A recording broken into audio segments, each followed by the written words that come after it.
Shivoham. Om Nithyananda Paramashivoham. Om Nithyananda Paramashivoham.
Connecting with the divine with your eyes closed is meditation.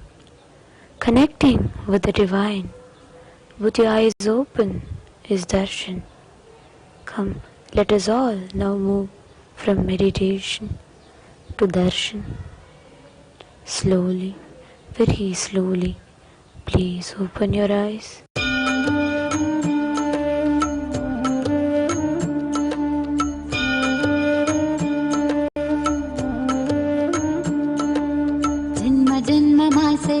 தவமோ உற்ற நண்பனாய் நித்யானந்தனும் வந்து உதித்தான்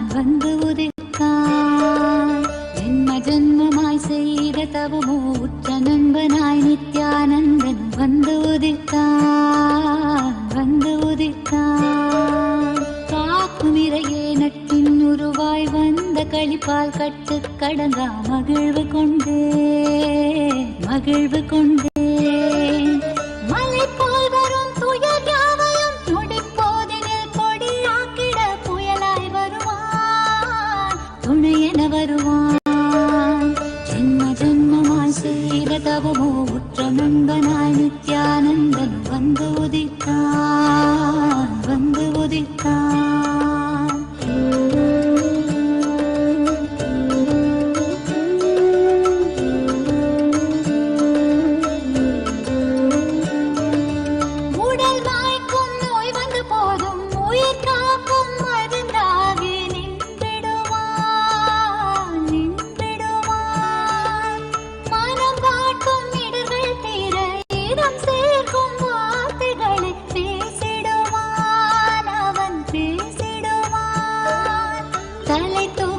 கருவங்களை தடமாற்றிட வெடிப்பான் தலை தூக்கிடும் கருவங்களை தடமாற்றிட வெடிப்பான் பின் கருணை மழையாய் பொழிவான் தினம் கருணை மழையாய் பொழிவான் பின் கருணை மழையாய் பொழிவான் தினம் கருணை மழையாய் பொழிவான் ஜென்ம ஜென்மமாய் செய்த தவமோ உற்ற நண்பனாய் நித்யானந்தன் வந்து உதித்தான்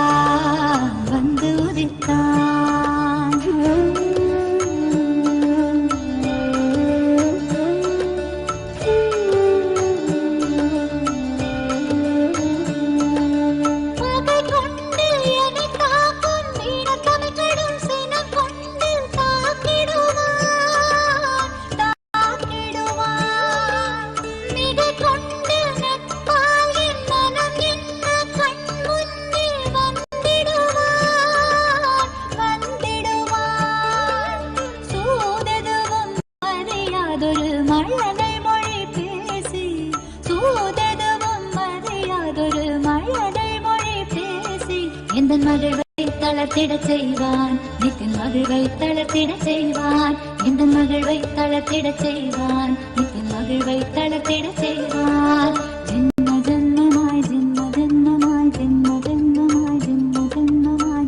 ஜென்மமாய் செய்த தவமோ உற்ற நண்பனாய் நித்யானந்தன் வந்து உதித்தான்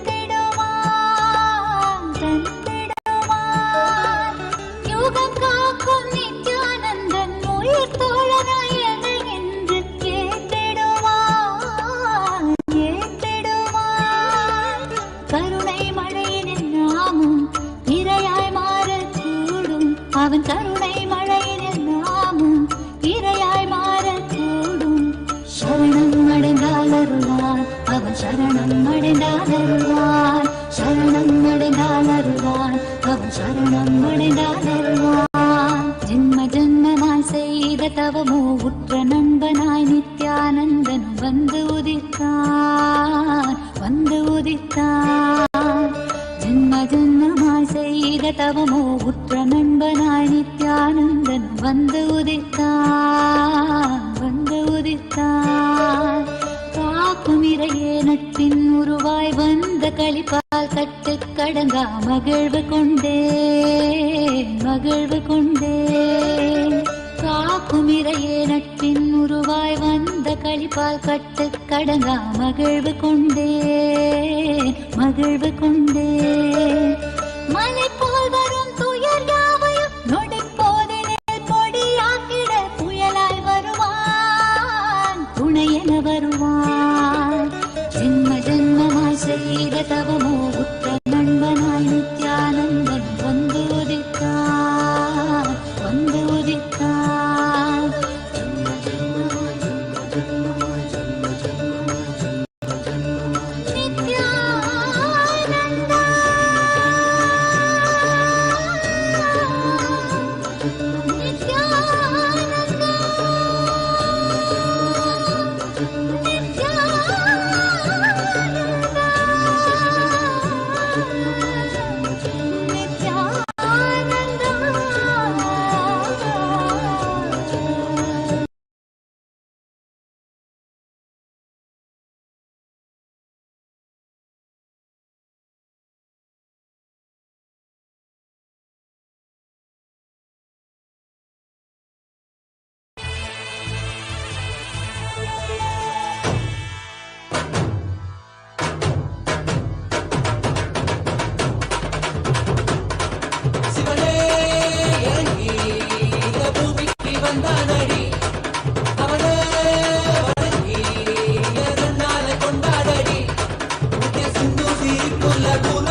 नित्यानन्देश्वर Paramshiva समारम्भाम्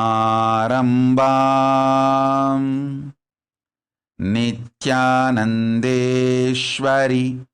पराशक्तिमध्यमाम्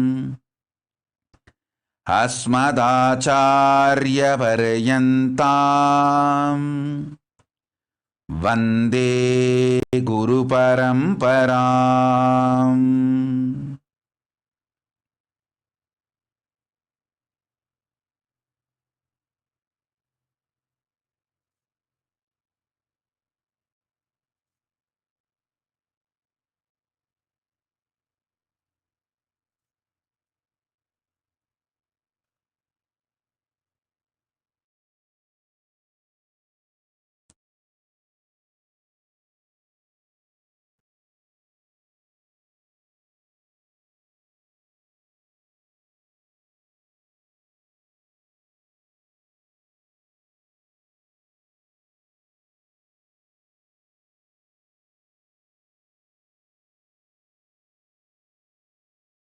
I welcome you all with my love and respects.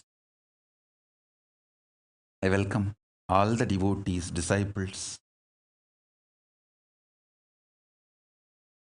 Sarvanyapita, Kartas, Yajamans, Manifestors, Sarvaparityahis, everyone sitting with us all over the world. I welcome all of you with my love and blessings. Paramashiva's message directly from Kailasa.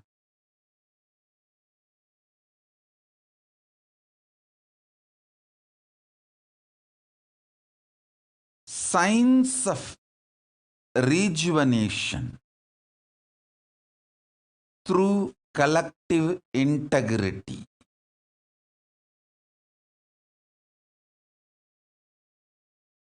Let me explain this message. Signs of rejuvenation through collective integrity.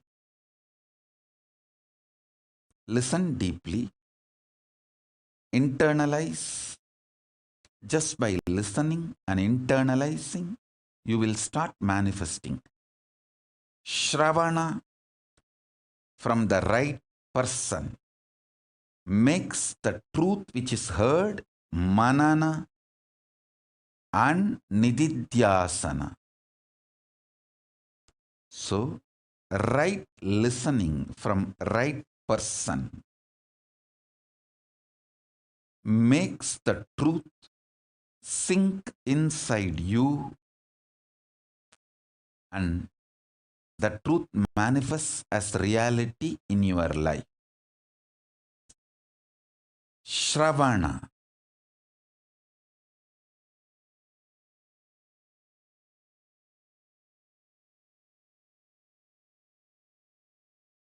Listen. Signs of rejuvenation through collective integrity.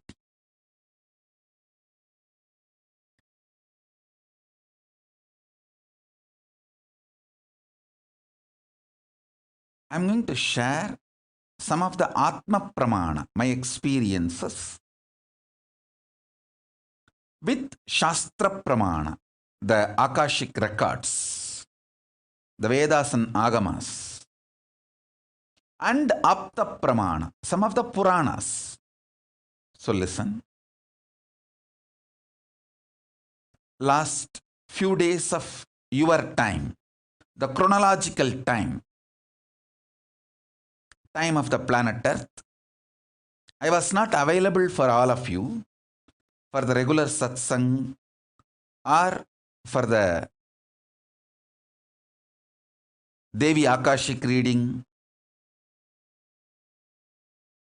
But I was available in a different plane from the vertical time zone.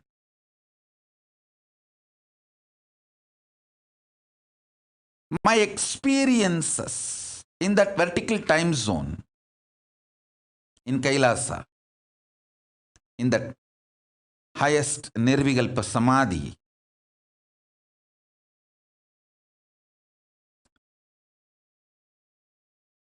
I'll just map some of them for all your understanding and share it with you all. Listen intensely.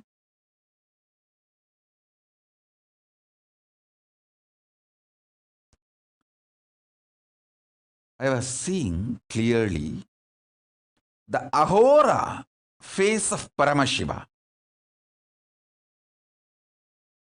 the rejuvenation phase of Paramashiva,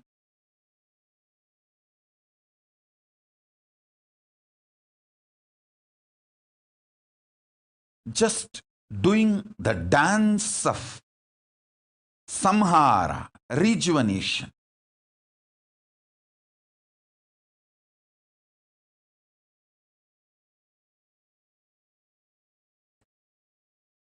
Kalabhairava just swallowing the heads of the Brahma.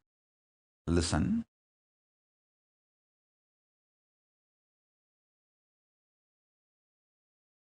When I utter this word, Kalabhairava swallowing the heads of the Brahma, you can understand in this time zone level. I'll try to describe, map it to your understanding. Black hole swallowing the stars which produces stars. See, sun is not just a star which produces many stars. The star which has a capacity to manifest many stars. Same way, the mandala, space, plane, which has a capacity to produce many planes, is called Brahma. The heads of that Brahma is being swallowed by the black hole. Understand? I am trying to give the description as closely as your logic can understand. Your logic can visualize.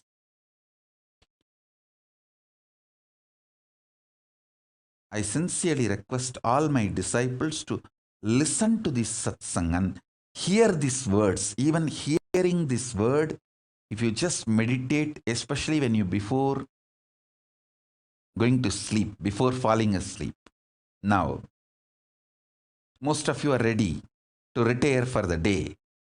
Listen to this and fall asleep. You can experience this in the cosmos. See, Brahma means space which can produce multiple spaces. Brahma is the energy which can manifest multiple energies. Like a sun is a star which can manifest many stars. Brahma is a zone, space, mandala, which can manifest many mandalas, zones, spaces, stars.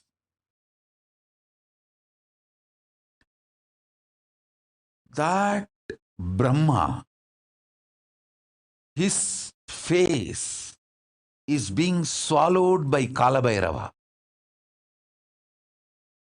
who manifests from the southern face, the Aghora face of Paramashiva. Meditate on this.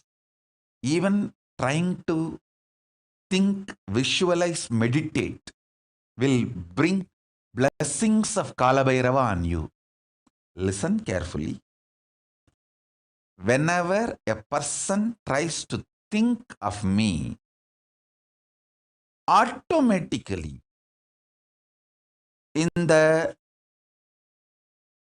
cosmic oneness space, spiritual oneness space, Dvaita Varjita Advaita space, you start connecting with me. Understand this word. Dvaita Varjita Advaita means even while you are struggling with your duality, you know the Advaita, non-duality, oneness is the truth. You may be struggling for now, but this Dvandva, the struggle with Dvaita, is not real. Knowing that is Dvaita Varjita Advaita. So be very clear. The moment you start thinking of me, connecting with me, even if you are struggling in your Dvaita, doubts, self-doubts, self-hatred, self-denial, in your blind spots, in your incompletions, even if you are struggling, beyond your Dvaita Dvandvas, the duals of duality,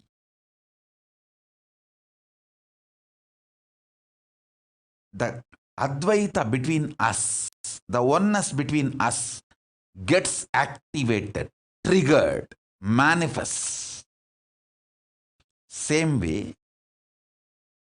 even if you start contemplating, thinking to the idea which I reveal to you now, the southern face of Paramashiva, Ahora. From that manifests Kala Bhairava, black hole, cosmic black hole, swallows the stars which produces stars, the heads of the Brahma. That is the beautiful story of Kala Bhairava wearing the skulls of Brahma. Kala Bhairava cuts the head of Brahma and wears as a garland. If you see all Kala Bhairava deity, he will be wearing the skull garland. It's not ordinary human skull. It's a Kala Bhairava's skull.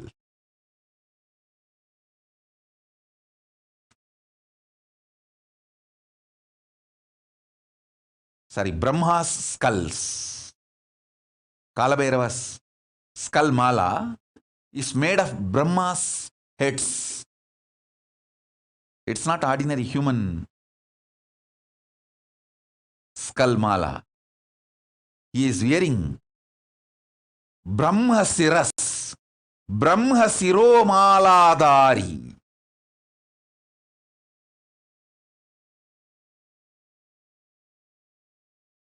The Brahma's heads are worn as garland by Kala Bhairava.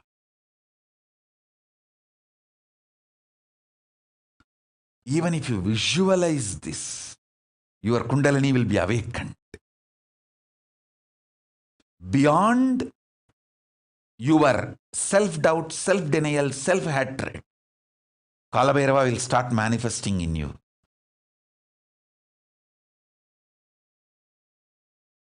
See, many of you connect with my Kala Bhairava manifestation. How many of you enjoy, love, connect deeply with my Kala Bhairava manifestation? Raise your hands. All of you start meditating on this truth today.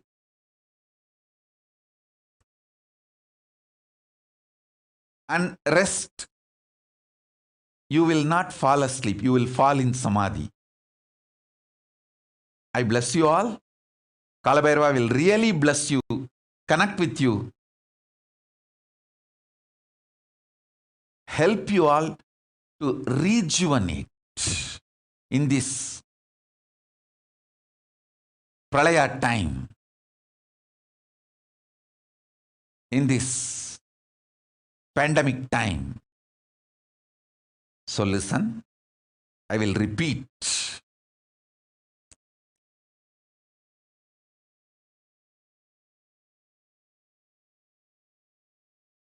Deeply listen.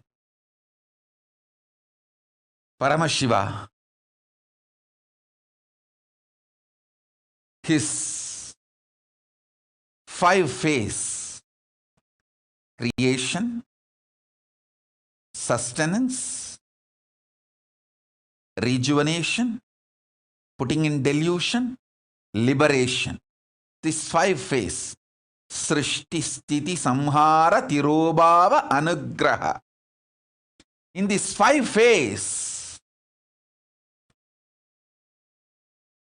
the Samhara, rejuvenation phase, from that manifests Kala Bhairava, cosmic black hole that swallows Brahma's heads, Brahma Kapalas. Paramashiva, as Kala Bhairava, wears the garland made of Brahma's skulls. What is the Brahma's skull? Brahma's head? The star which produces stars is Brahma's head.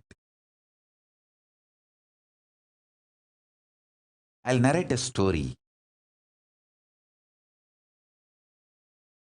Understand the truth behind the story.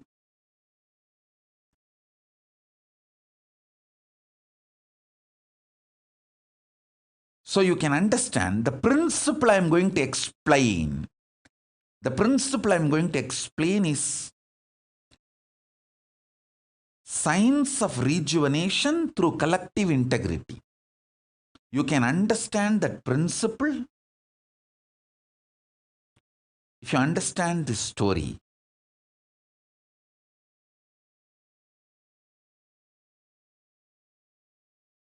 All of us know Paramashiva gave Sudarshana Chakra to Vishnu. Oh Parandama, forgive me. In any way,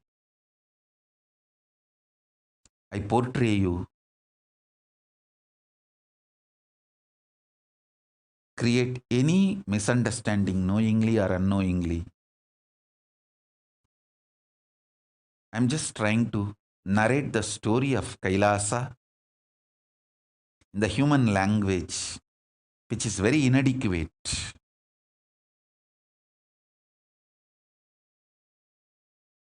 Error is language, not the spirit or intention.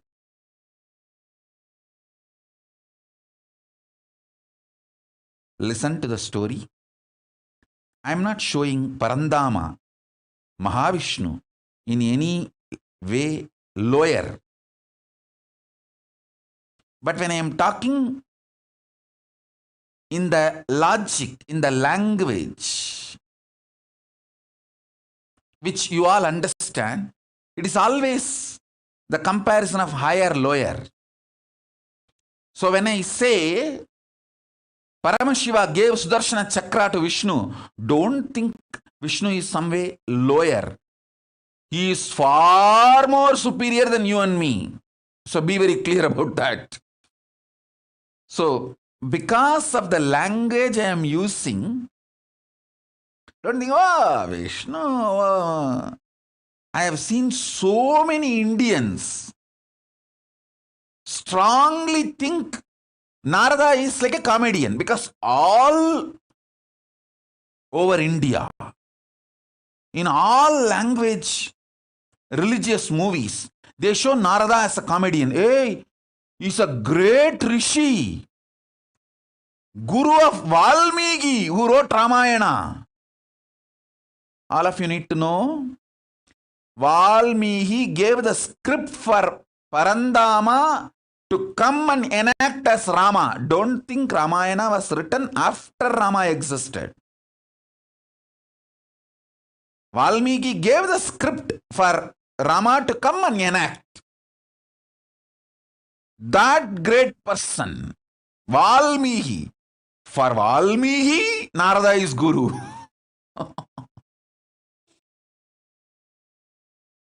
But these Indian movies try to show Narada as a comedian. No. So, the language I am using, based on that, don't try to judge Vishnu. Listen to the truth I am trying to explain. So, all of us know that Vishnu did tapas towards Paramashiva, and Paramashiva gave Sudarshana Chakra for Vishnu to protect this creation. And once Daksha, the Brahma's son, did tapas towards Vishnu and got the boon, Vishnu should protect him forever. Vishnu also gave the boon. And unfortunately, Daksha messed up with Paramashiva directly in the issue of Sati, means his daughter, Daksha's daughter Sati. She wanted to be with Paramashiva, but Daksha had his own opinions and he is so highly opinionated due to his ego and arrogance, and he tried to fight with Paramashiva, and that stupid things were going on, and in his extreme attachment for his daughter, he started going against Paramashiva, but finally he went against his own daughter. That is the the delusion and the blind spots, when you create a delusion and delusion based anger and violence, it will not be directed only towards your enemy, it will be directed even towards the people whom you love, and finally it will direct itself towards you, and it's like a suicide. That is why the blind spot centric arrogance, the delusion based arrogance and violence is always not just murderous, it is suicidal. So this guy, Daksha, got into that mess. And again, I wanted to tell you all, based on this story which I am narrating, don't try to underestimate Daksha also. He is surely far higher than you. So these are the stories from the different plane. So remember that and learn only the truth.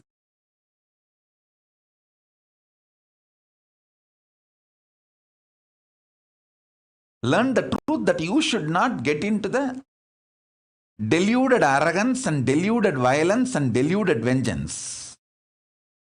Learn the truth and don't try to judge Daksha. Anyhow.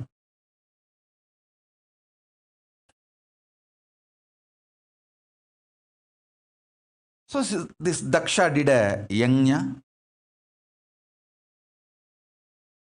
disrespecting Paramashiva without offering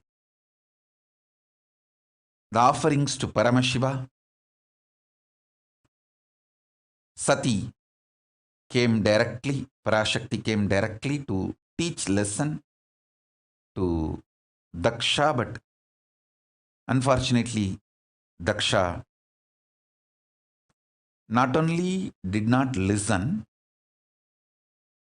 See, when your deluded arrogance and anger is directed towards Paramashiva, then naturally it destroys you. So this fellow is extreme attachment to his daughter. He developed anger towards Paramashiva. Finally, that same anger, due to his delusion, he directed it towards his own daughter, for whom he developed anger towards Paramashiva. And then finally that anger destroyed him.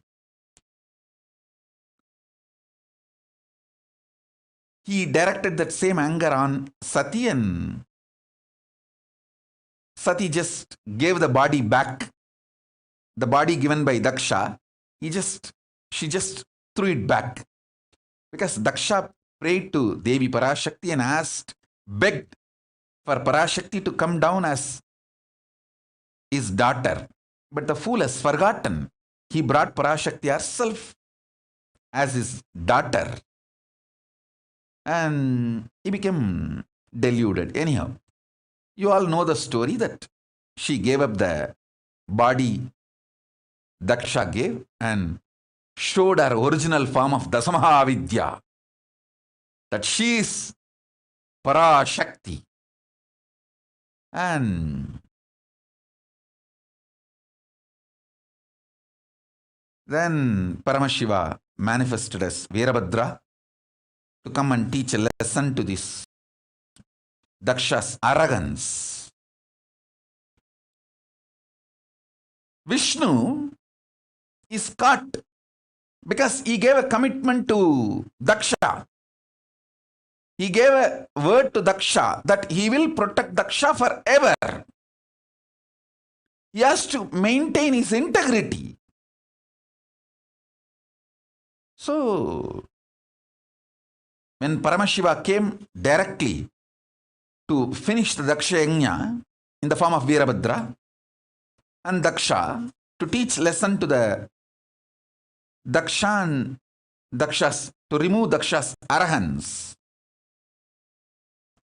Vishnu saw what can be done, One side, my integrity, my commitment to my disciples, my devotees, that I have given a word, I will protect him forever. Other side, Paramashiva. What to do? He decided, okay, let me try my best to keep my words. With all Paramashiva gave me. So he took the Sudarshana Chakra and said, Paramashiva, this is the greatest weapon you gave me to protect this creation.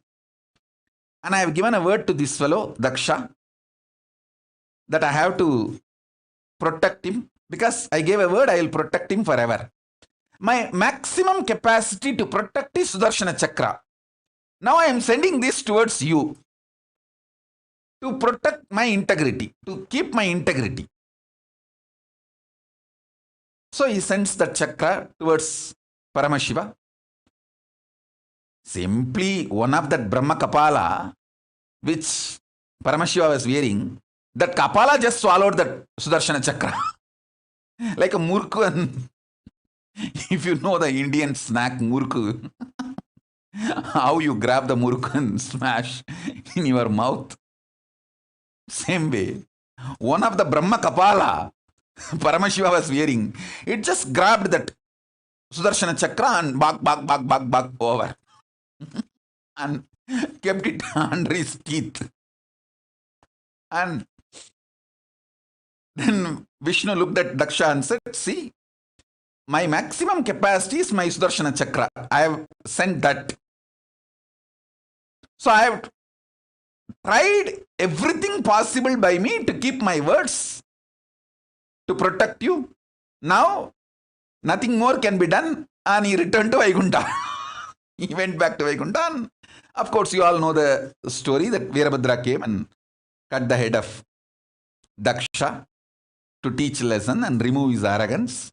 Then Daksha's wife comes and cries to Mahadeva and prays to Mahadeva, and Mahadeva says, I am not against him. I am only against his arrogance. So, he is not my enemy. Only the part of his arrogance need to be removed. The arrogance need to be taught a lesson. So, he removes the cancer and gives him back a different head, a goat head,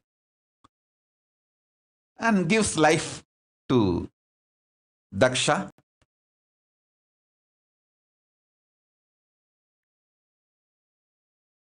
This story has a very deep significance. Women's Muladhara Chakra, man's Sahasrara Chakra. This too is the source for a child to manifest. So, it is this fellow's arrogance, from that biomemory, Sati's body also had one component. That is the reason Sati gave up that very body. So naturally, if his head is punished, that is enough. He doesn't need to lose life. You all need to know, life is prior to body and it will continue to exist even after body. The beauty of studying Hindu Puranas, it is not just history, it is principled, philosophically defined, real history. All of you need to know. That is why only if you understand the philosophy, you will understand Hindu histories are far more true, factual, real, right than the so-called modern human histories.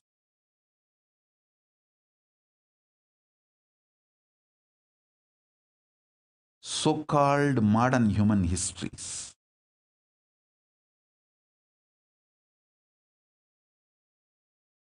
So if you study even one Purana, you will understand all the major cosmic principles and truths completely.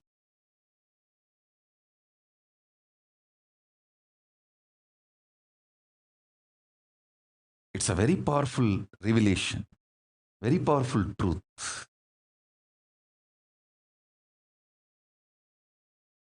So Paramashiva just removes only the tumor, gives life back to him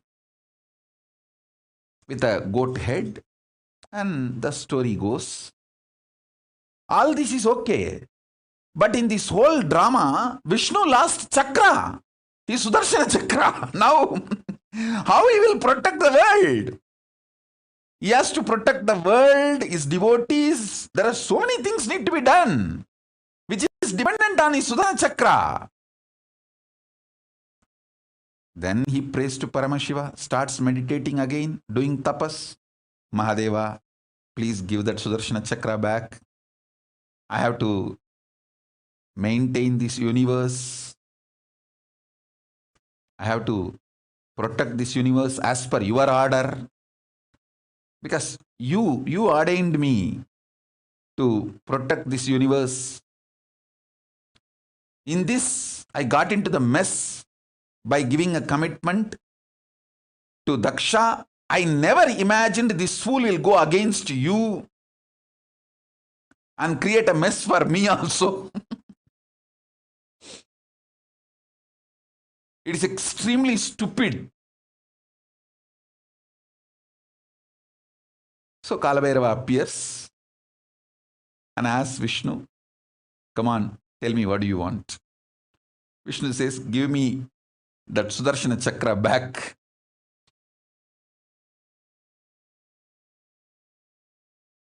And Mahadeva just looked on the skull garlands he was wearing. Hey, where is that Sudarshana chakra? Who is having? One skull said, I'm only having it in my teeth. I just grabbed it because I was the nearest one. When the chakra was coming, I just grabbed it and it's in my teeth.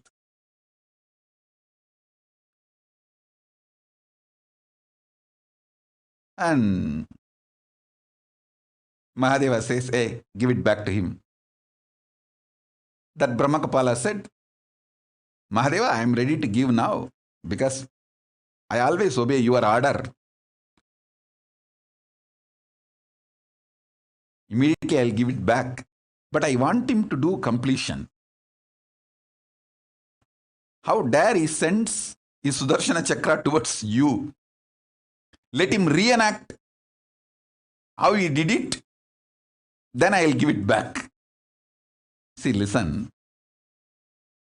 Without the background music, you see anyone's dance, it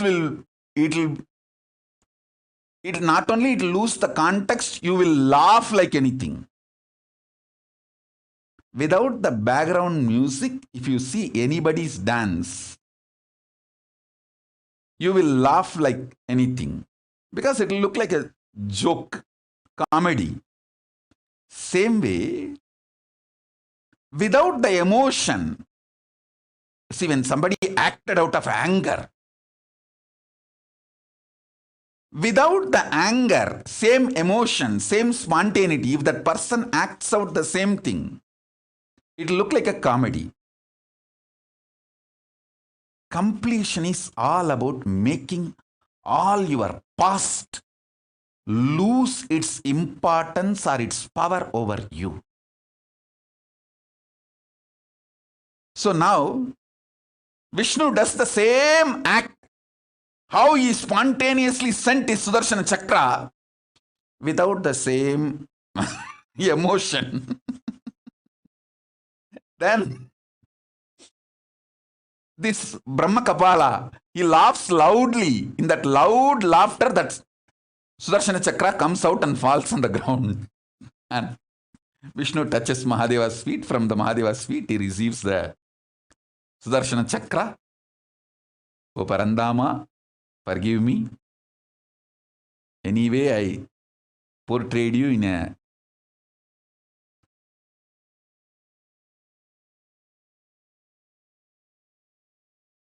dim light,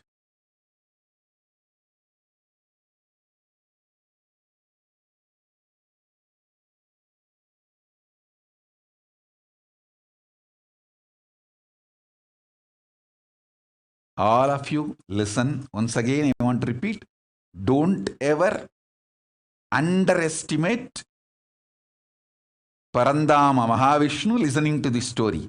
This story is told to show the greatness of Paramashiva, but not to show Parandama in any dim light or low idea.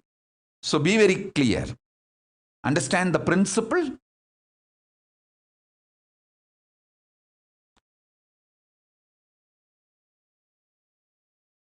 Don't try to have low idea even about Daksha. So these cosmic stories, just understand the principle I am trying to convey. Don't try to do your own gadbad, your own judging and creating mess.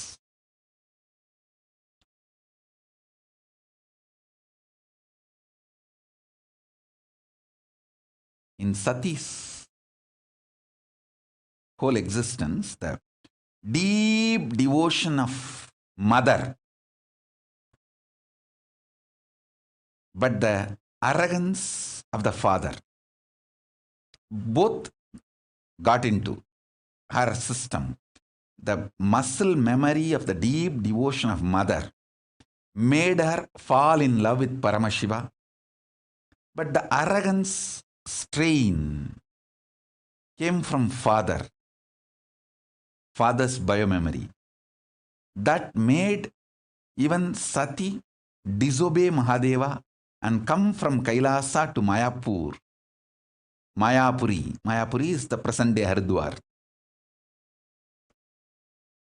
to teach lesson to Daksha. Mahadeva told, hey, he will not listen. She should have obeyed Mahadeva's strategy.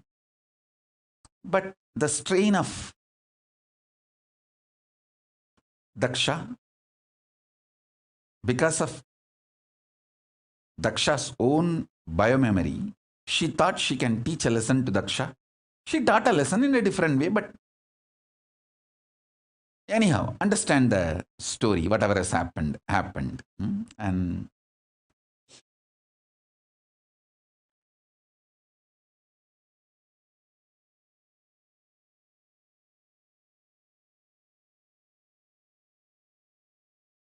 the multiple important truths you need to understand.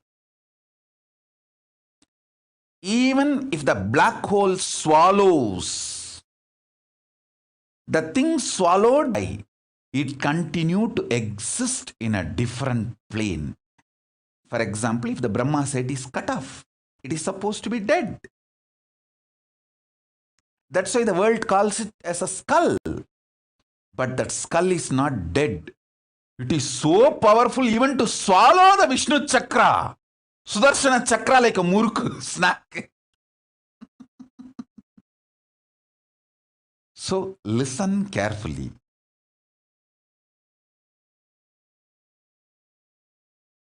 You don't have death. There is nothing called destruction. I am only saying, die after realizing there is no death. Don't die before that. Because if you die before realizing there is no death, you may have death, but not the real undying experience.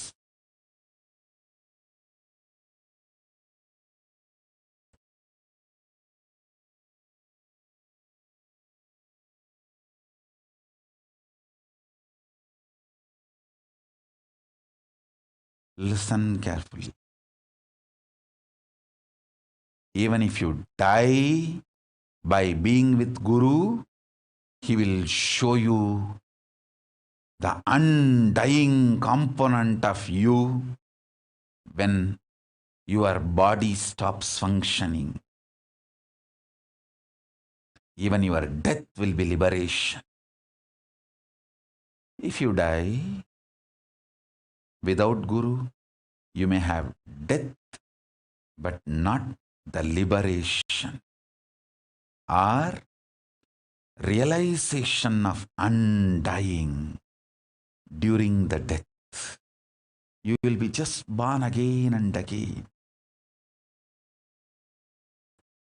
What? Dying. Even if you live without Guru, it's worse than death. Even if you die with Guru, it's much beyond than life and death. With Guru, everything is okay. Without Guru, nothing is okay, is the truth.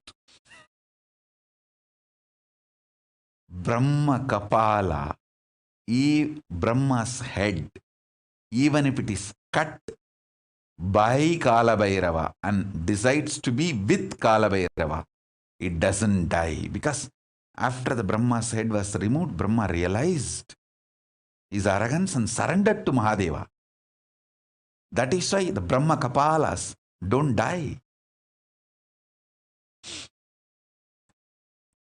Listen carefully.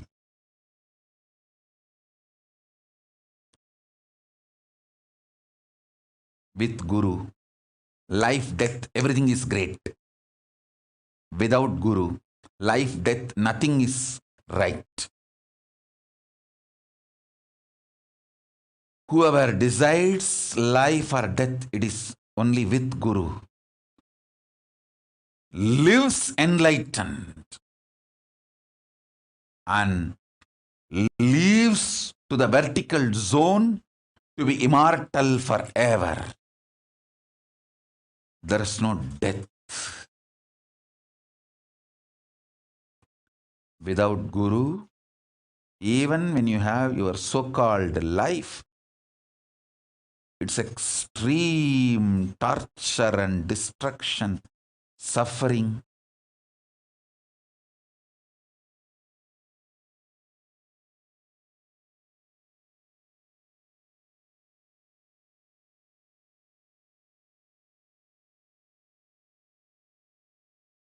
Neither life nor death is worth going through without Guru. With Guru, both are worth going through.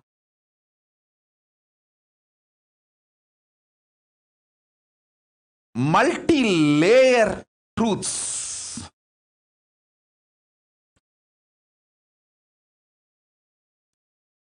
From this story, listen. I'll reveal multi-layer truths from this story for you to understand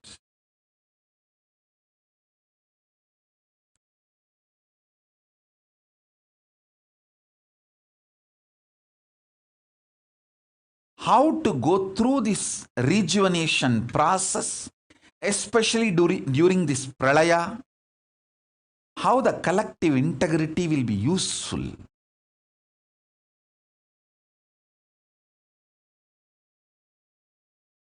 See, there is so many truths from various planes need to be told, and finally the whole thing need to be seen in a very organized way. So this whole satsang, I'm going to reveal the truths from various planes and then clearly organize it and present it. So watch this satsang 2-3 times, because it is related to cosmic existence and your existence. I'll tell you the importance about collective integrity. See, individual integrity is like your heart clicking with the truth integrity. Hey, yes, this integrity is the greatest principle of life. Your heart clicking with the truth is individual integrity. Collective integrity means your heart convincing various parts of your body, your life, about this great principle, integrity. Please understand.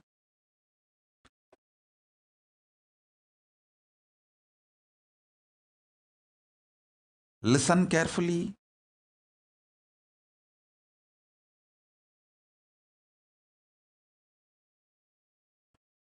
You convincing your husband about the need for collective integrity is your heart convincing your brain about the integrity. Listen.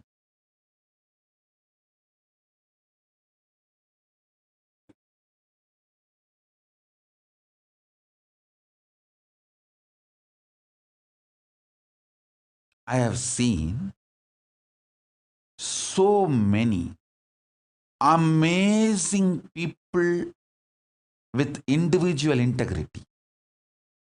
Not just millions of you who are still with me, connected to me, growing with me, who are together with me in this Kailasa. Even some dropouts, people who are not associated with me anymore. Even from that old X groups, I have seen many people very highly integrated individually. But unfortunately, they do not understand the individual integrity alone is not enough to manifest Paramashivatva. The individual integrity has to manifest as collective integrity. Only then the Paramashivatva manifests. Many times people think individual integrity is enough, should be enough. See, I am integrated. What more I can do? No, that is not true. When you are integrated, you inspire everyone around you to be integrated. Please understand.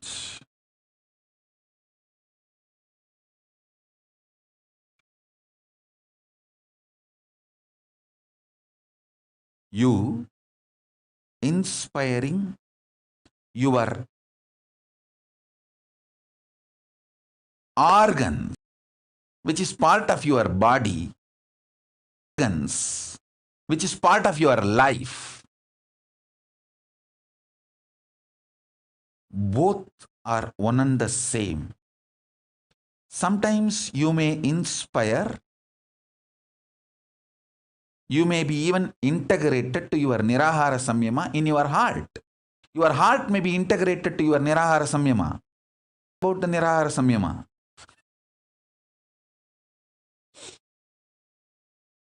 So your heart needs to do tapas of convincing your stomach about the Nirahara Samyama.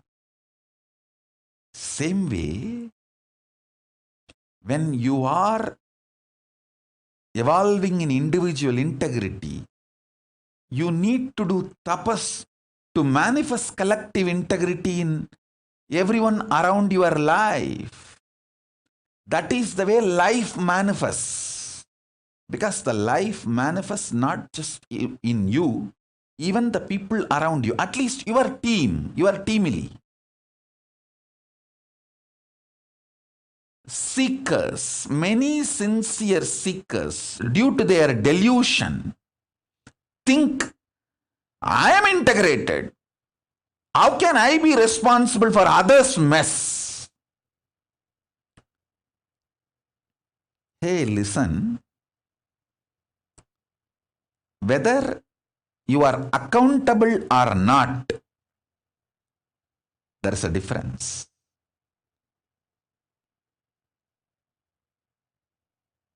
If your neighbor steals, he is a thief, accountable for his crimes, but you are responsible to make him realize his mistake. Otherwise, he is going to rob your house tomorrow.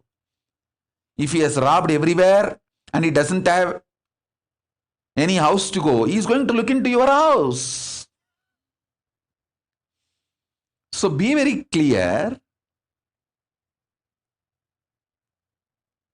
I have seen many sincere integrated seekers does not have this understanding or does not want to do any tapas for collective integrity. They think just individual integrity can liberate them and enlighten them, manifest them what they want, and they will be able to manifest Paramashivatva. No, whether you are with me or you are on your own, be very clear. This is the principle of the cosmos. Till you manifest collective integrity, you will not manifest Paramashivatva fully. The state, space, powers, being, and Kailasa of Paramashiva, all this manifests only when you manifest collective integrity. The tapas required for collective integrity is mandatory for enlightenment.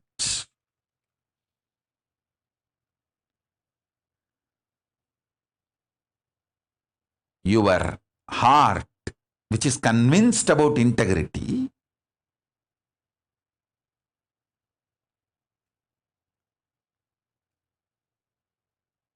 need to convince all the organs of your body and organs of your life. See, when I say organs of your body, you all understand. Heart, lungs, brain, intestine, all the organs. You all even feel, yes, I should convince all the organs of my body. True. But why should I convince the organs of my life? They should convince themselves.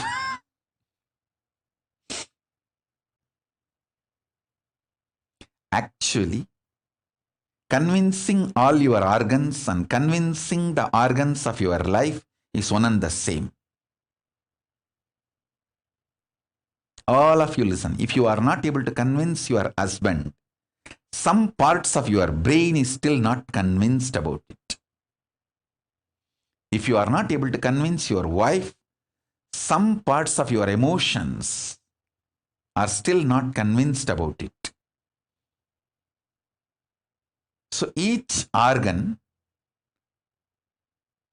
actually holds the key for each relationship you have in your life.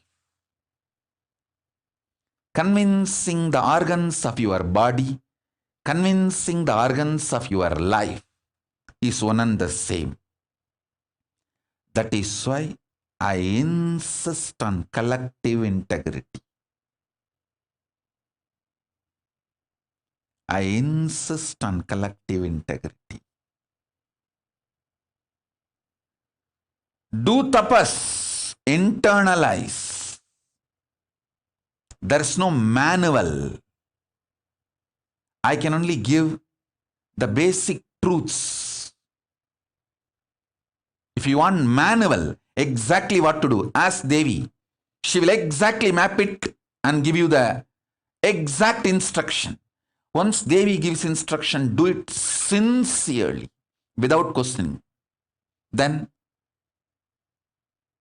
Kailasa will manifest in you.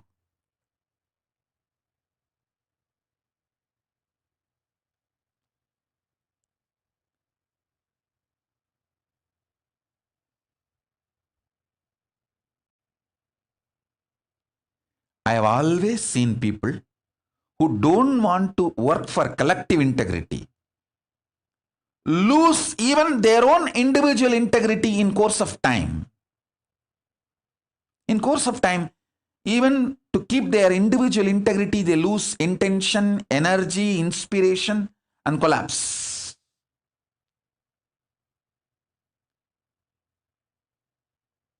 So work intensely for collective integrity, your individual integrity also will be shining, radiating more and more intensely. This is the truth about collective integrity. Now,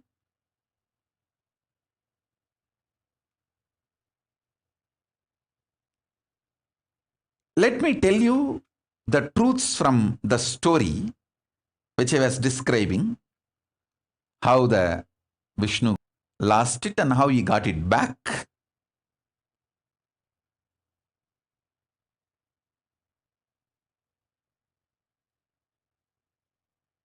And the truths which you can learn from that to understand the collective integrity and go through this rejuvenation process instead of getting destroyed in this whole pralaya.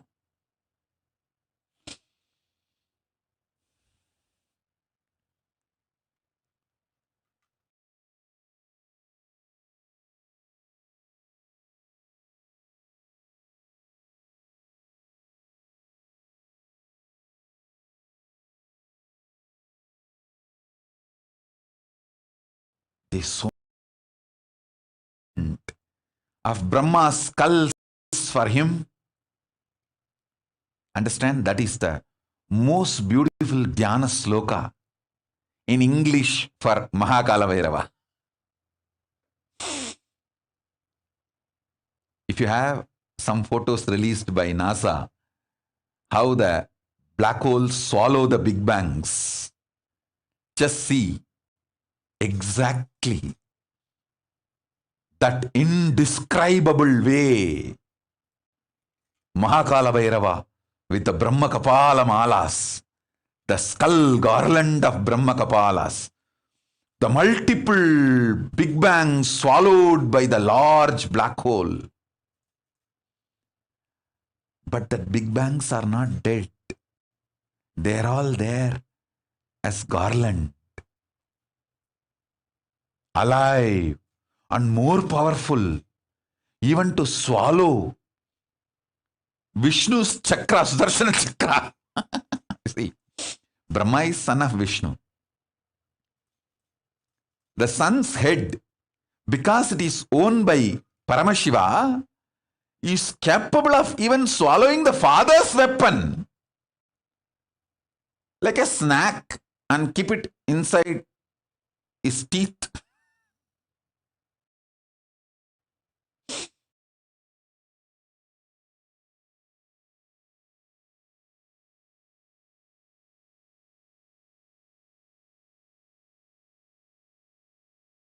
So understand this whole, this visualization is from one plane, one zone, one time zone. And then the next story,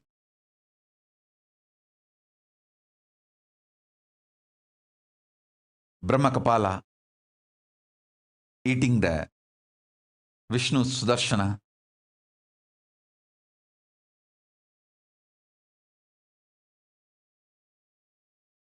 That is from another one vertical time zone, from another plane. And my description, definition about the collective integrity, this is from another plane. So I am trying to reveal the truths from the various planes, map it into your life for you to practically experience Paramashivatva. How? No destruction touches you. Only rejuvenation happens to you. Listen. Next, one story from my own experience, my own life. When multi-layered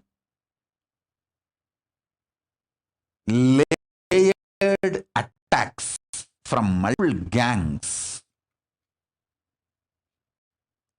done on me, all I know is I am Paramashiva. all these attacks which comes like a destruction, I know how to just change them and be in the space of rejuvenation.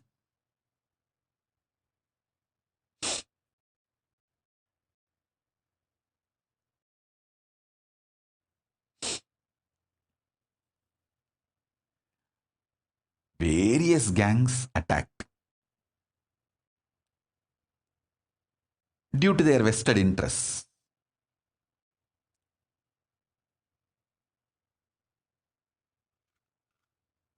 There are some people who waged the war. There are some people who tried to war beneficier. They did not wage the war. It's like a jackal, culinary, never attacks an elephant. But when there was a fight between the lion and elephant, if the elephant is not able to walk and collapses, this jackal goes and, this culinary goes and tries to eat the flesh of the elephant. That is called war beneficiating. I have seen all kinds of people who wage war in the front side, who wage war from the back side, and traitors, war beneficiaries. There are some traitors who don't even do the job of traitor, but they try to get the benefit of the war. War beneficiaries, like culinaries, jackals, foxes, wolves. Some are even like eagles.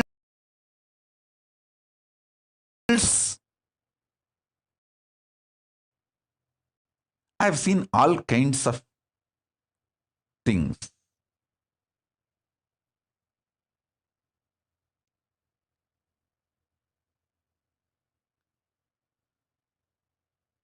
I don't even want to name those gangs, groups which attacked, because listen carefully. This is one of the most beautiful strategy of Krishna.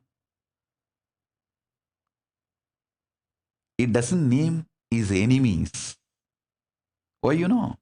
He says, hey, because many times who try to attack you, they think you are weak, so they attack you. But when you prove you are strong and successful, they change their strategy and they decide not to be your enemy anymore. But if you name them as enemies, because they have to defend themselves, protect themselves, if you don't name the enemies, many people lose their enemy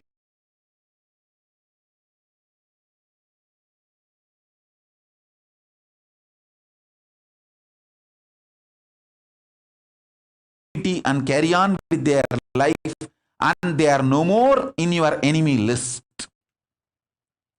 Listen. This is a different plane. Revelation. So a king, a leader should never name enemies. He should only handle the attacks which comes in front of him.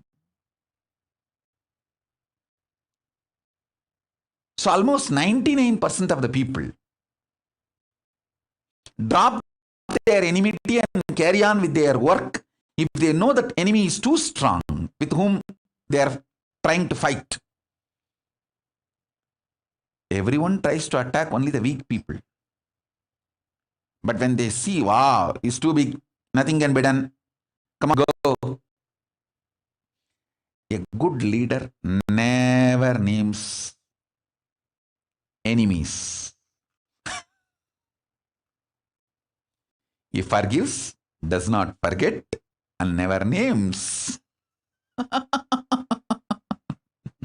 That is what Paramashiva, having alahala, poison in his throat, neither goes inside. Means, see, poison going inside means like he has to react. neither goes inside, nor he spits out, neither he utters the name. So, neither I allow my enemies to destroy me, nor I name them. They are there just in the throat, in Ganta. That's why Neela Ganta. Mahadeva never allows the poison to kill him, nor he names out. I forgive and I don't allow anyone to destroy me. I don't forget and I don't name. Multi-layered intelligence and understanding needed for any leader. If you want to be leader, take this same strategy. Do not allow your enemies to destroy you. Forgive them, because if you don't carry the anger, vengeance, you will live your life. You will not be living the life fighting with them or the way they want you to live. Listen, engaging in a war means you are living the life they want you to live. So they become the master of your life. Don't allow. Not responding to the duels of Dvandva is the strategy for success. Whenever your mind tries to internally fight with you, with your self-doubt, self-hatred, self-denial, even inside you, use the same strategy. Understand? The enemy who is attacking you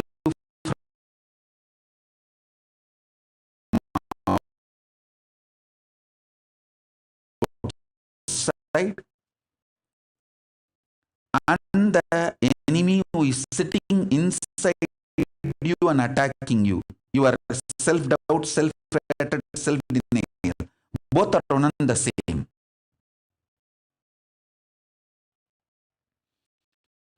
Don't try to respond to them. If you start conversation with your SDHD, self-doubt, self-hatred, self-denial, you started losing argument.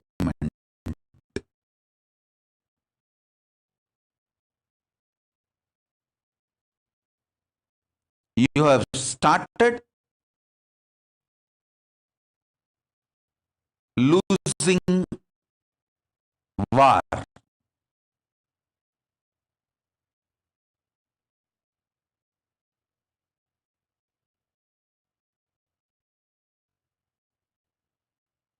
I can tell you a lot of stories and jokes. I have a joke book.